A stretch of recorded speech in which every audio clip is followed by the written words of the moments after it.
صحیح بخاری کی حدیث ہے، جناب ابو ہریرہ رضی اللہ عنہ نے نبی علیہ السلام سے پوچھا من اسعد الناس بشفاعتک یوم القیامہ، یا رسول اللہ صلی اللہ علیہ وسلم وہ کون خوش نصیب لوگ ہیں جن کی آپ شفاعت کریں گے؟ وہ کون خوش نصیب لوگ؟ اب جو روضہ جزا کا شافع ہے وہ بتا رہا ہے کہ میں کس کی شفاعت کروں گا قیامت کے دن۔ بڑا اہم مسئلہ، میری بھی ضرورت، آپ کی بھی ضرورت کہ میں کس کی شفاعت کروں۔ اس حوالے سے ہمارے کچھ مفروضے ہیں جو ہم نے تلاش رکھے۔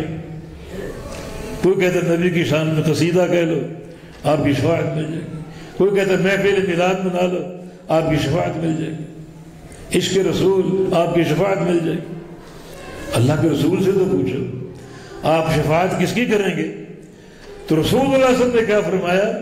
اسعد الناس بشفاعتی یوم القیامہ من قال لا الہ الا اللہ خالصا من قلبہ۔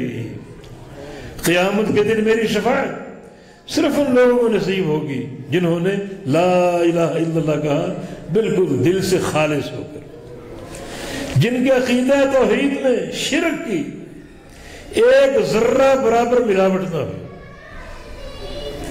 ایک سوئی کے ناکے کے برابر بھی شرک کی آمیزش نہ ہو، لا الہ الا اللہ ان کا بالکل خالص۔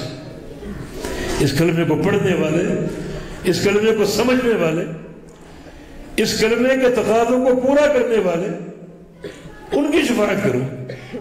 اگر وہ لوگ گناہگار بھی ہوئے تو اس کلمے کی برکت سے ان کی شفاعت حلال ہوگی، شفاعت کروں گا میں۔